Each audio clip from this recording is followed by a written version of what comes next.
Good morning. Magandang umaga mga kababayan. Hello, si Ria po. Nambubulahaw na naman. But I am just trying to get some malunggay. Ang aking malunggay ay mataas pa sa akin at malago na ngayon. Kaya pwede nang pitasan. And I am going to, hello my sister, how are you? I'm going to pick some malunggay from my garden. Tama ang sabi nila, kapag may itinanim, may aanihin. Kaya eto, mag-aani na ako ng malunggay. At makapagluto ng gulay. So, sis, pwede ka nang pumitas. Marami na akong malunggay ngayon. Ayan. Ang aking malunggay ay very, uy naku, bilanggam. Very, mataas na. At saka malaki na ang kanyang mga dahon. Kaya pwede nang mamitas. Kaya isang magandang malaking bagay talaga ang merong kang tanim. Sabi nga ng mga matatanda, pag may tinanim, ay aanihin. Kaya tayo'y magtanim.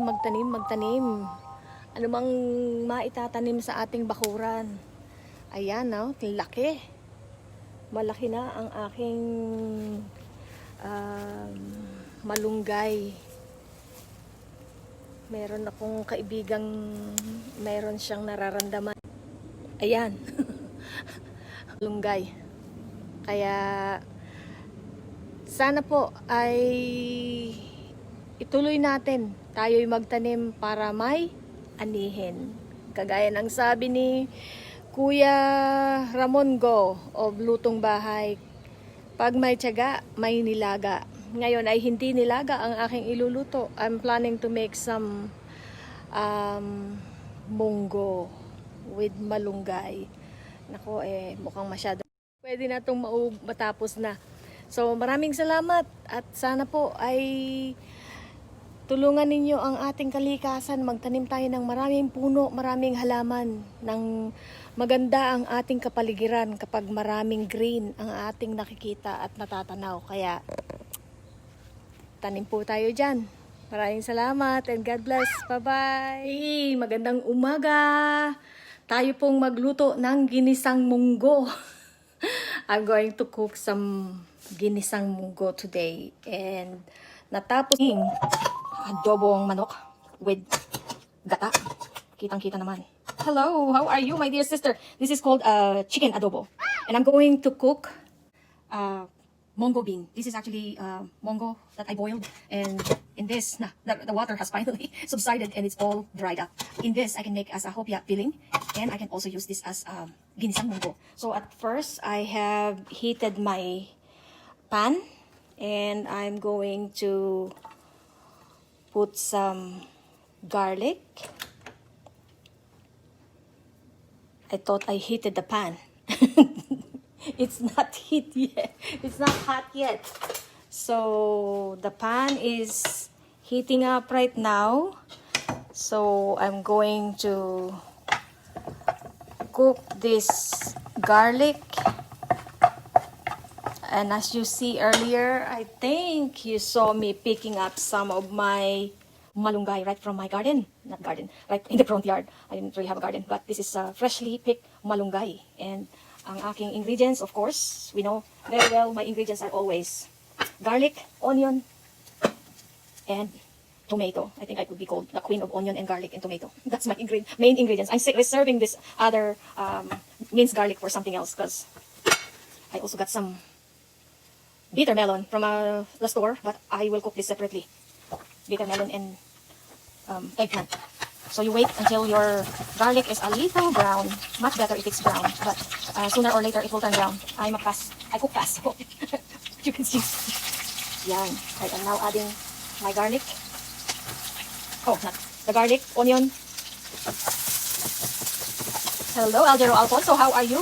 Look like I need to put my onion, garlic, tomato, as you can see. And that's the base for all my cooking.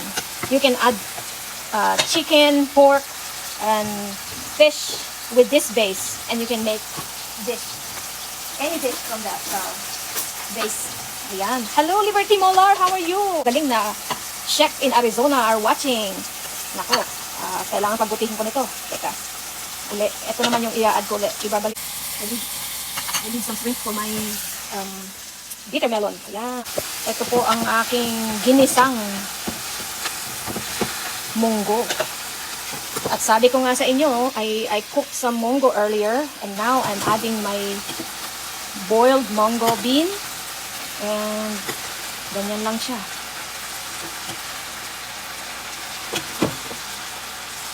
Add some water kasi naubusan ng tubig ang aking munggo bean.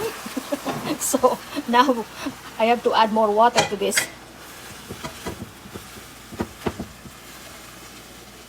Thank you, Ate.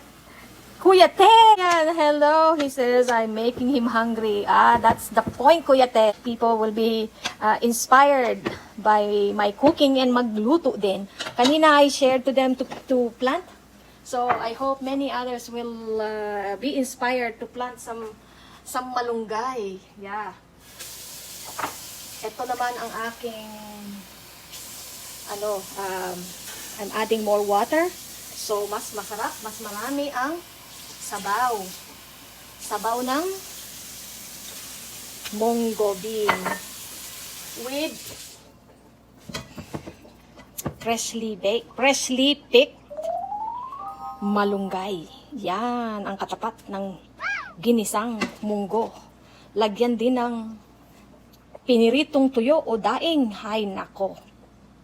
Isang mainit na kainan na yan. Hindi ba, Kuya Ted? And with the shrimp, I actually added some salt to it already. So that shrimp will give some saltiness to this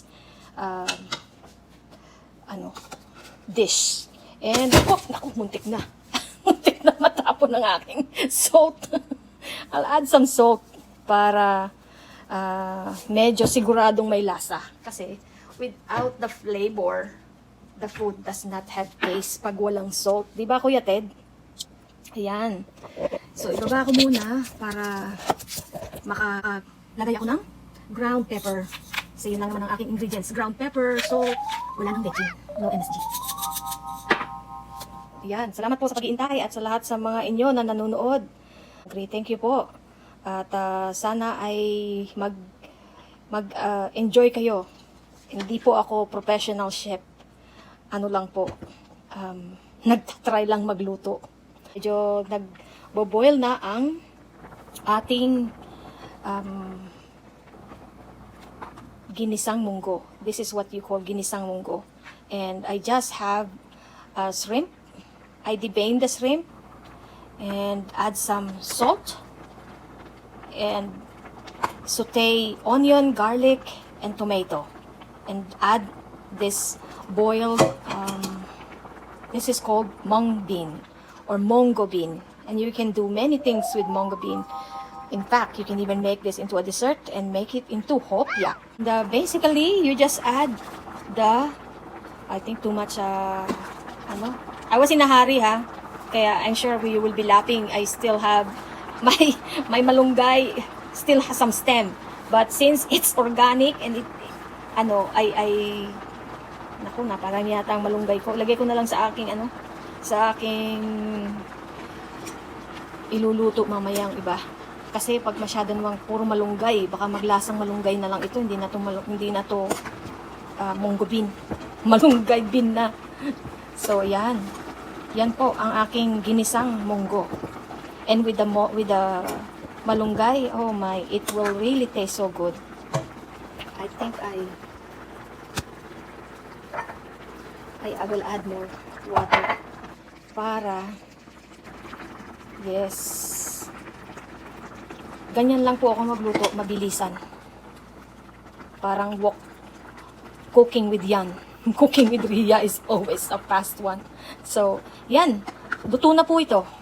You just need to add seasoning of salt and black pepper, and it's done. You have a soup and ang aking nilutong adobong chicken with ano tawag dito? With gata. Yan. This is how I cook my adobong chicken. Chicken adobo. You can see how rich is the soup, the base. Pero ang katumbasan na ng ginisang munggo ay fried fish. That's the best combination for this. And that's it. And thank you so much for joining me. I hope that this inspire you to try a Filipino dish. And if you are craving for some Filipino dish, please go to any Filipino restaurant or ask any of the Filipino friend who knows how to cook, and they'll be happy to reserve your orders. And by the way, marami po tayong mga kababayan na mahilig at magaling magluto, kagaya ni Chef Fred Cosme. You can order from him bento meal, Lindsay Manchuya, Kathy Lee, and I see Liberty MOLAR, who was watching earlier. She also sells and caters, and marami pa here in Arizona. So for all of you who are interested for Filipino food, please come to any Filipino restaurant and try for yourself what it tastes, Filipino food, what it tastes like, para sana po ay suportahan natin ang ating mga kababayan na mga restaurants at those who are cooking at home. Maraming salamat, and ito na ang ating ginisang munggo. Thank you for joining, and God bless. Bye-bye!